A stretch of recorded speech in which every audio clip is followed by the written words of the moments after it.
Hello there, welcome to, well, another update video, because I've been away from YouTube for quite a while, so I just thought I'd explain things just to let you know what's been going on, what I've been doing, and any changes and things and all that sort of stuff. First of all, the London Motor Show. Yeah, it was a good day.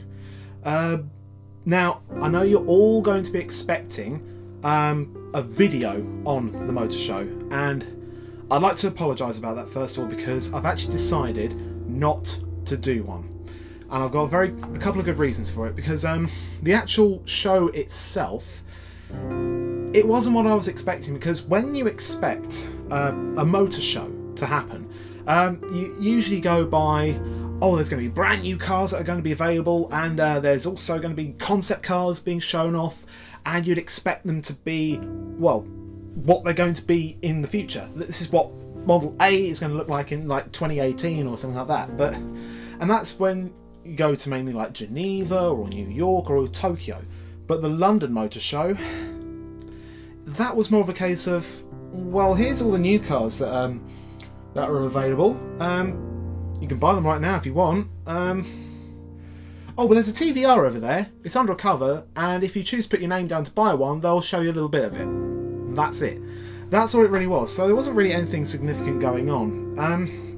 They did have significant people there, but only two that are really worth mentioning. You've had Tiff Needell, who's the chairman of the motor show, and obviously he's famous for old Top Gear and Fifth Gear and so on. And he was there. He was trying out things. It was actually quite funny to watch him running around on a little motorised little scooter thing. That was quite funny to watch.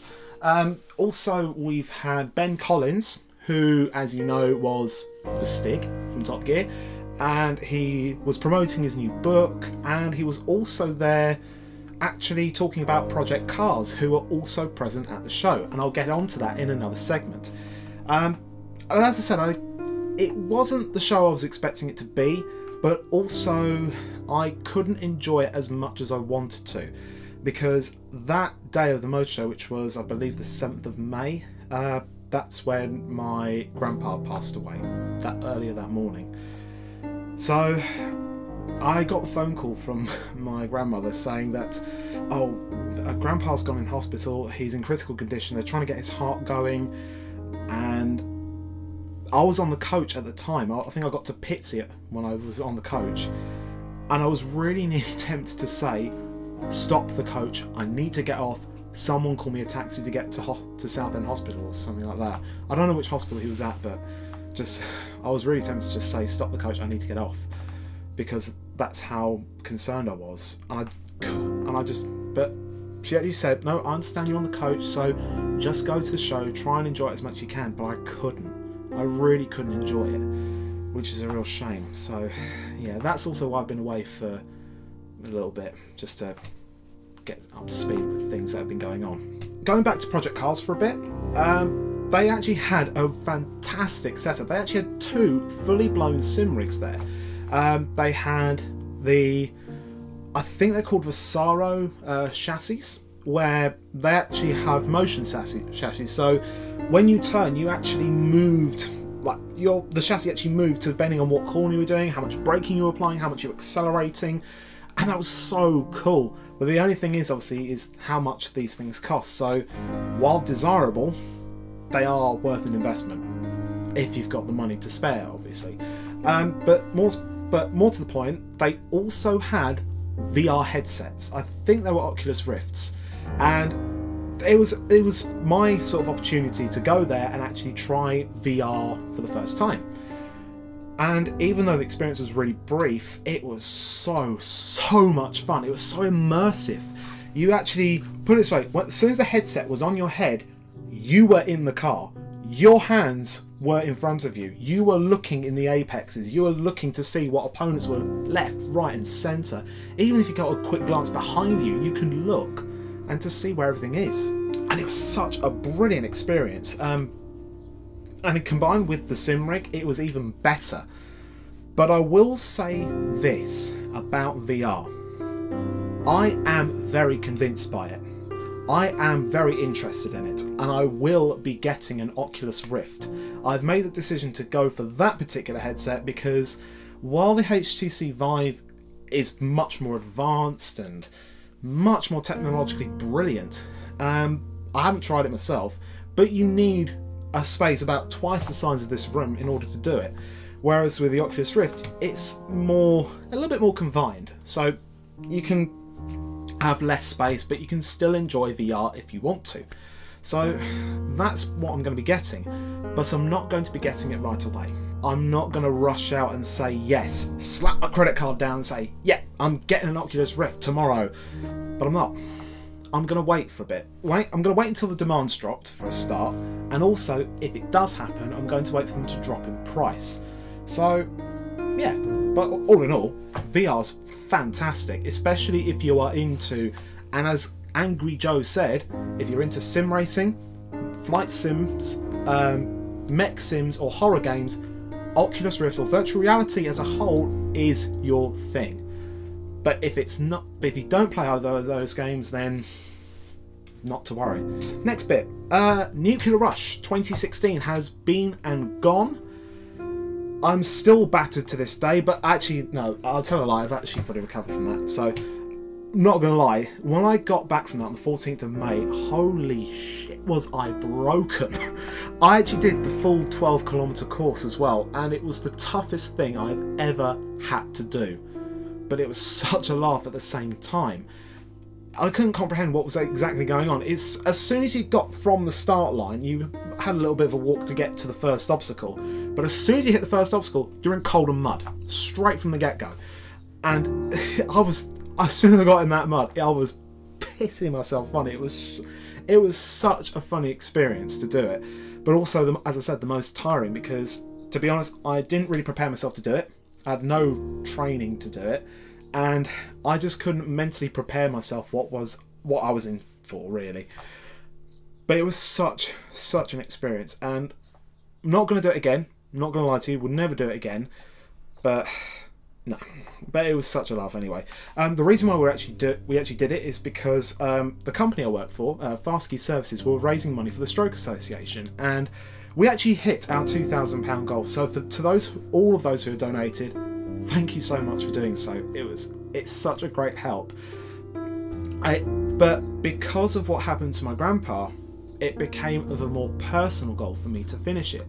So I actually decided to dedicate that day to him. I'm pretty sure right now he'd be looking down at me going, well done that man. Because that's the sort of thing he would say as well. If you done something and he was really happy with what you've done, he'll just say, well done that. I'll say, well done that woman, well done that man, whatever he would say. And yeah, I think he would be really proud of me for what I've actually done. So yeah, I'm really glad of that. But that actually meant the fact that I actually did complete the 12-kilometre course. In the end, it took about 4 hours 8 minutes to actually do it.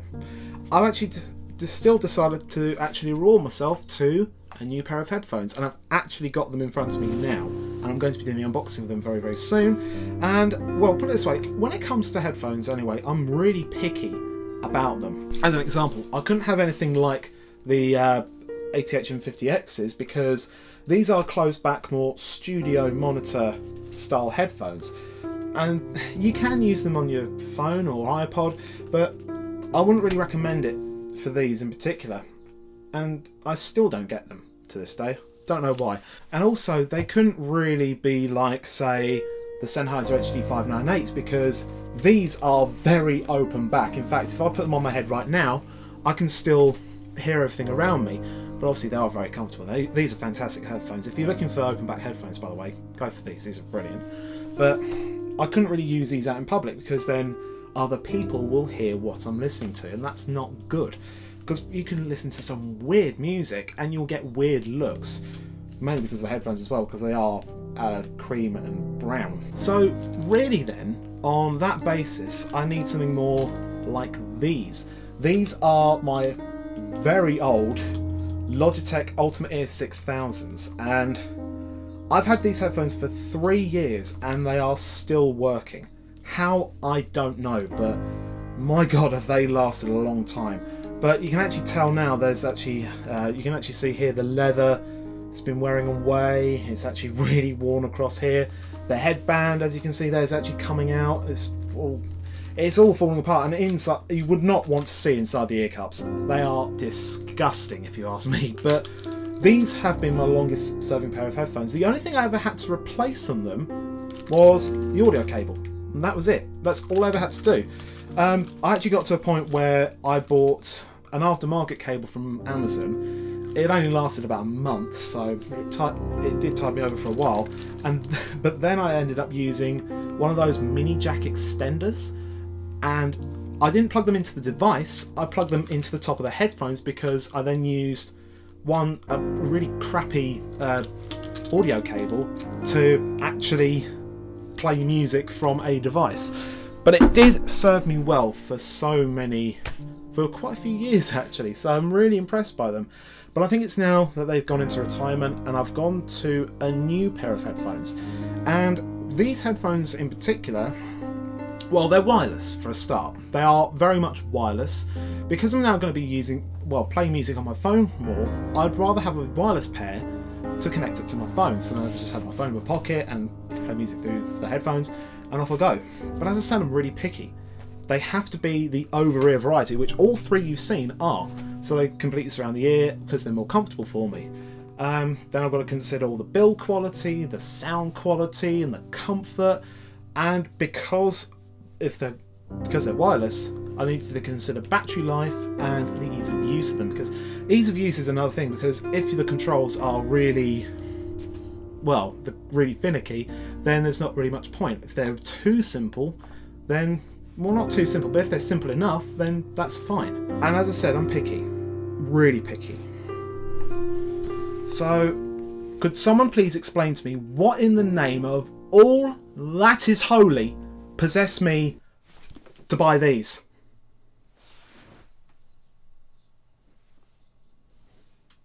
Need I say any more? Probably not.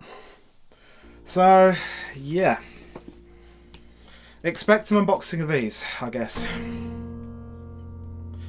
I may have fully physically recovered from that mud run, but obviously I haven't recovered mentally. I mean, what the bloody hell possessed me to get them? So yeah, as I say, expect the unboxing of them at some point. Don't know when. I'm going to make it later on today. Don't expect it today though, obviously. And also expect an explanation from me why I actually picked up the Beats by Dre Studio Wireless. Actually, tell you what, I'll do the unboxing of them. I'm going to record that in a minute. And once I've done that, I'm going to have them for a week. And then I'm going to make an explanation video why I picked these up. Then that way, hopefully everything will be justified. So be on the lookout for that.